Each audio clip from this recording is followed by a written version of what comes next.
رحبوا معايا بضيفنا الجديد الموتورولا الايدج 50 فيوجن. شكرا يا جماعه على الترحيب ده كله. النهارده عندنا ضيف جديد، او هو مش جديد، هو قديم، ولكن كان عندنا من فتره وغاب فتره كبيره ورجع لنا تاني. وقبل اي حاجه انا مش عايزك تتخض، انا لسه مقاطع زي ما انا، لكن اللي اكتشفته ان شركه موتورولا اتباعت لشركه لينوفو اصلا من 2014. يعني حاليا موتورولا هي عباره عن شركه صينيه تابعه للينوفو، وانا ما كنتش اعرف والله، ما حدش قال لي. وفي شركه تانية اسمها موتورولا برضو، ولكن دي شركه تاني مختلفه، كان اسمها موتورولا حاجه انا مش فاكر ايه هي بالظبط. وهي دي اللي شركه امريكيه فعلا وداعمه للكيان وحاجات استغفر الله العظيم كتير كده. وما تقلقش خالص، انا دورت ومفيش اي علاقه بين موتورولا بتاعت الموبايلات وموتورولا اللي هي التانية الشركه الامريكيه، مفيش اي علاقه بينهم تماما. وفي كلام مهم هقوله في اخر الفيديو، فيا ريت تتابع الفيديو للنهايه. وقبل كل حاجه، كل سنه وانت طيب ورمضان كريم عليك، ويعود علينا وعليكم الايام بخير يا رب يا عزيزي المشاهد واعزائي المشاهدين. وانزل دلوقتي دوس لايك، ولو ما كنتش مشترك اشترك في القناه وفعل الجرس علشان يوصلك اشعار بكل فيديو جديد. ونبدا في السريع.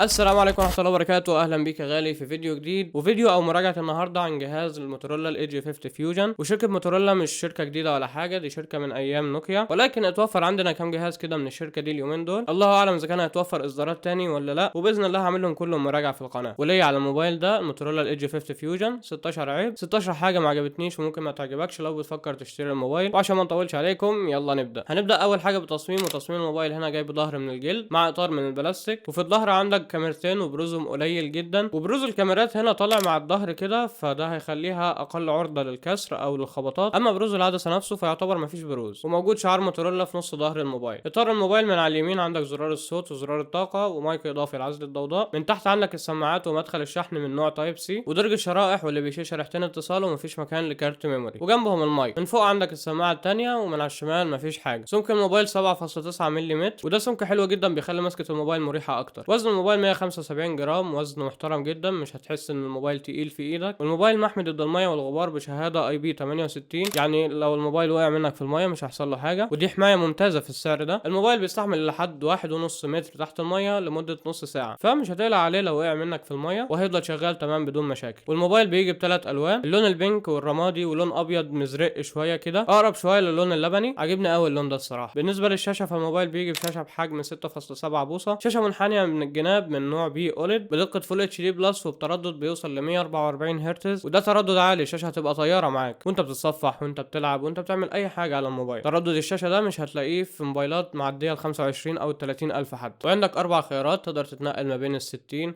وال 120 وال 144 هرتز، او بتخليه تلقائي، يعني على حسب البرنامج اللي انت مشغله هيديك عدد الهرتز او الفريمات اللي انت محتاجها علشان تقلل شويه من استهلاك البطاريه. 1 مليار لون، سطوع الشاشه بيوصل لحد 1600 شمعه، لكن الفعلي حوالي 1300 شمعه، وسطوع الشاشه عالي، وهتكون واضحه معاك تحت اشعه الشمس المباشره. وشاشه الموبايل ده تقدر تعتبرها افضل شاشه في فئته السعريه. المنافس الوحيد ليه هيكون السامسونج الاي 55، والشاشه عليها طبقه حمايه من نوع جوريلا جلاس 5. عندك بصمه تحت الشاشه سريعه وما بتعلقش، وشاشه الموبايل ده ممتازه. نيجي بقى للاداء. والمعالج اللي في الموبايل ده هو السناب دراجون 7 اس جين 2، معالج 8 نواه بتردد بيوصل ل 2.4 جيجا هرتز، وبدقه تصنيع 4 نانومتر. والمعالج الرسومي من نوع ادرينو 710، وده معالج كويس جدا، وهو نفسه الموجود في الريلمي 12 برو بلس. هيدي لك اداء قوي في الالعاب واداء ممتاز في المهام اليوميه. بابجي هنا بتشتغل على 60 فريم ثابتين، واداء الموبايل كويس جدا بالنسبه لسعره، مش هتواجه معاه مشكله. والمنافس الوحيد للموبايل ده في سعره هيكون البوكو اكس 6 برو، لكن ده طبعا هتجيبه لو انت عايز العاب بس. اما الموتورولا فلو عايز جهاز متكامل اكتر. الموبايل محقق 630 الف نقطه على برنامج انتو سكور، واداء الموبايل ياخد جيد جدا. الموبايل بيجي بمساحه كبيره 512 جيجا مع 12 جيجا رام، يعني حمل كل اللي انت عايزه على الموبايل. الموبايل مش هيقول لك لا. ذاكره من نوع يو اف اس 2.2، والرامات من نوع ال بي دي دي ار 4 اكس. والموبايل مش داعم لكارت ذاكره خارجي، ومش هعتبره عيب لان مساحه الموبايل كبيره جدا، فمش هتحتاجه في حاجه. بالنسبه للبطاريه، فالبطاريه هنا بتيجي بحجم 5000 ملي امبير مع دعمها للشحن السريع بقدره 68 واط. والبطاريه هنا تاخد جيد جدا. وليا تعليق على سرعه الشحن في قسم العيوب، فركز في الفيديو وتابع الفيديو للنهايه. واحب افكرك لو ما كنتش دوست لايك انزل دلوقتي دوس لايك، واشترك في القناه لو ما كنتش مشترك، وفعل الجرس علشان يوصلك اشعار بكل فيديو جديد. ويلا نكمل. وبالنسبه لنظام التشغيل، فالموبايل جاي باندرويد 14، واول ما بتطلعه من العلبه بيوصلك تحديث اندرويد 15 واجهه موتورولا هالو يو اي، والواجهه دي خفيفه جدا واقرب للاندرويد الخام، فهتاخد سلاسه مفيش بعدها من الواجهه دي. الموبايل دعم لحد 3 سنين تحديثات، ومش هعتبر الاندرويد 14 عيب لان الموبايل اصلا نازل من 2024 في اولها تقريبا، ما كانش لسه نزل الاندرويد 15 اصلا، لكن الموبايل لسه متوفر عندنا الايام دي. نيجي بقى للكاميرات. الموبايل بيجي بكاميرتين في الظهر، الكاميرا الاساسيه بدقه 50 ميجا بكسل وبفتحه عدسه اف 1.9 بمستشعر من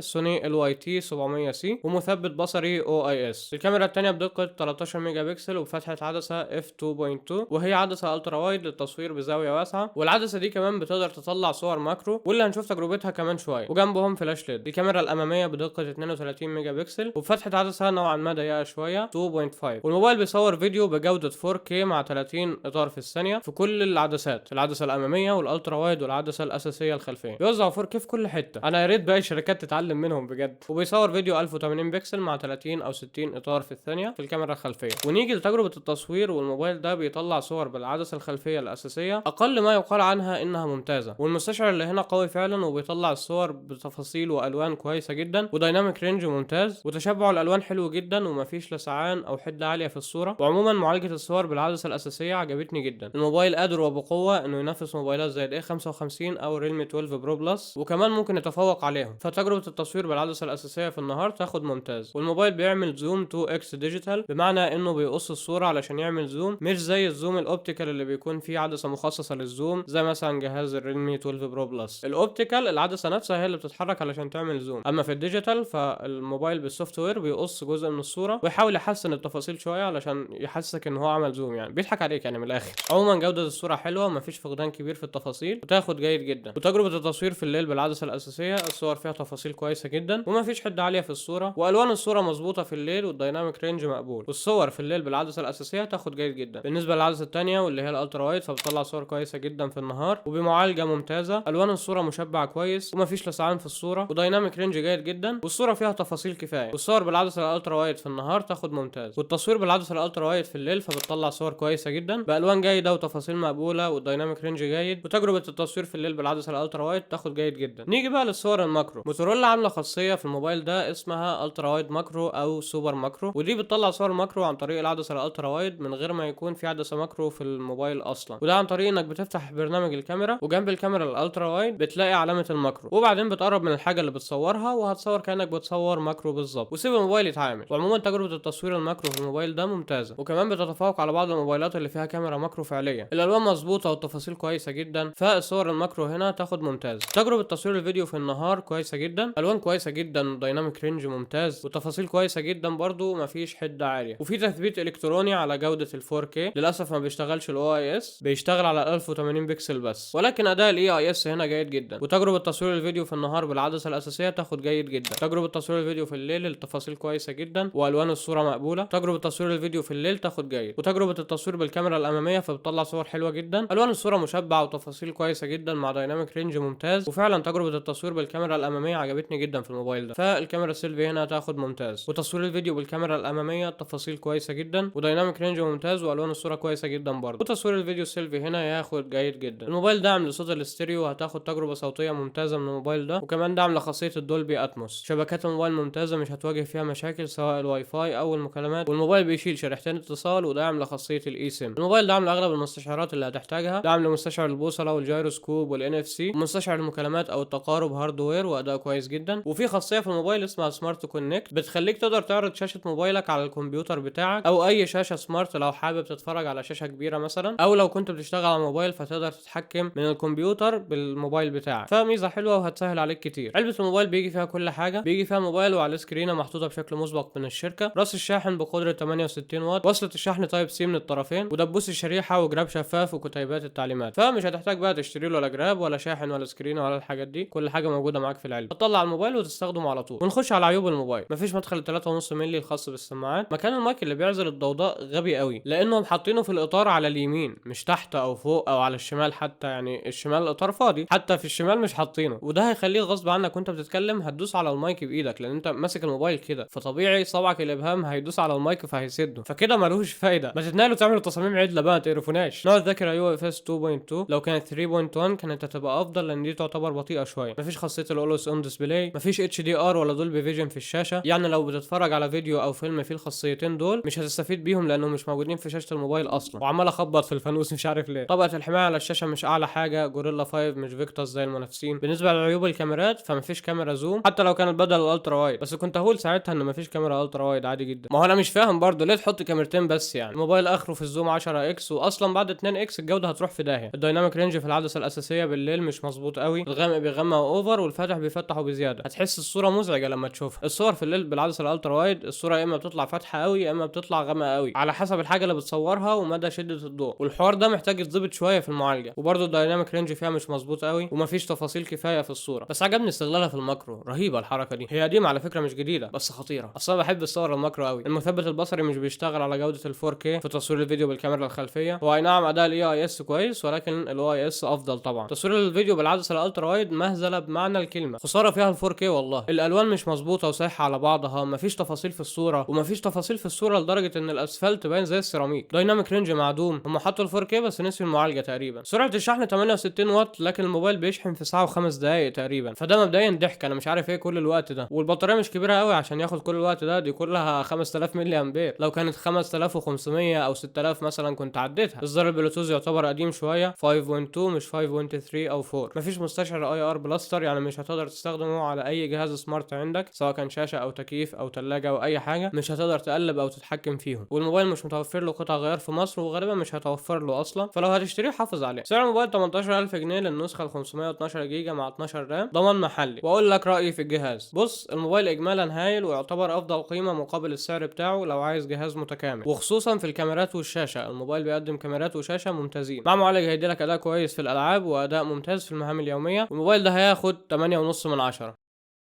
في ناس سألتني انا لما اقاطع الشركات الامريكيه في الموبايلات، طب ما حتى الموبايلات الصينيه في جواها اجزاء من شركات امريكيه زي المعالجات مثلا ابسط مثال، يبقى ايه اللي هنستفيده لما نقاطعهم؟ هقول لك كلامك صح، بس انت لما بتشتري موبايل صيني واخد بعض القطع من شركات امريكيه فانت كده مش بتدي كل فلوسك لامريكا. انت حوالي اكتر من 50% مثلا من السعر بيروح للشركه الصينيه اللي هي الشركه اللي مصنعه الموبايل اصلا، مش زي لما تشتري موبايل من شركه امريكيه فكل اجزائه متصنعه في امريكا، حتى لو في اجزاء مثلا جايه من دول تانية فانت كده كل فلوسك بتروح لامريكا، فبالتالي المبلغ كله اللي بتدفعه بيروح لهم هم. بمعنى مثلا ان انا دلوقتي جبت موبايل من شركه شاومي شركه صينيه، والمعالج اللي في الموبايل جاي من شركه كوالكوم اللي هي الشركه الامريكيه. هل الفلوس اللي هدفعها كلها رايحه لشركه كوالكوم؟